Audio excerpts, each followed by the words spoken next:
peux directement. En fait, il tient beaucoup à avoir un... Ça m'embête cette affaire d'enlever aux citoyens élémentaires, là, lambda, là, son droit. Vraiment, c'est même ça la démocratie. On ne le lui enlève pas.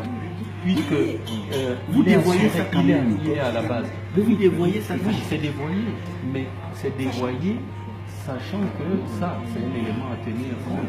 Sachant qu'on est dans un régime de démocratie directe et participative où le citoyen, à la base, a le droit de référendum, a le droit de pétition et a le droit d'initiative populaire, c'est-à-dire lui-même le droit d'initier une loi si les gens à qui il a dévoilé et à qui il a délégué son pouvoir ne remplissent pas la mission.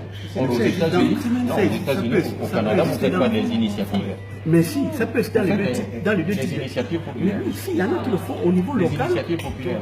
Mais si, au niveau fédéral. Regarde, au niveau municipal, par exemple, quand les lois sont votées, tu peux proposer un mémoire, tu prends une initiative de faire modifier une loi que tu ne trouves pas normale.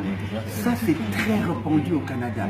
Il n'y a pas une démocratie aussi. Enfin, je n'ai pas vécu dans beaucoup de pays, mais ça là, je t'assure que les gars sont très loin. Le droit d'initiative, le droit de référendum, vous l'avez. Tu peux l'initier, tu peux demander un référendum si tu trouves que...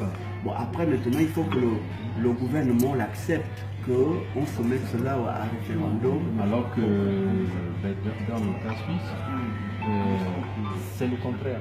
C'est-à-dire on fixe le quota à partir duquel le gouvernement est obligé de l'accepter.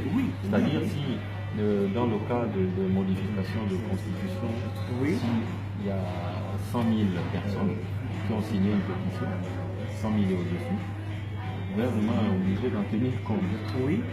Et donc, on bascule automatiquement. Au Canada aussi, parce qu'ils sont très champions dans la mobilisation pour faire émerger une décision ou pour faire modifier une loi qu'ils trouvent inconstitutionnelle ou anticonstitutionnelle.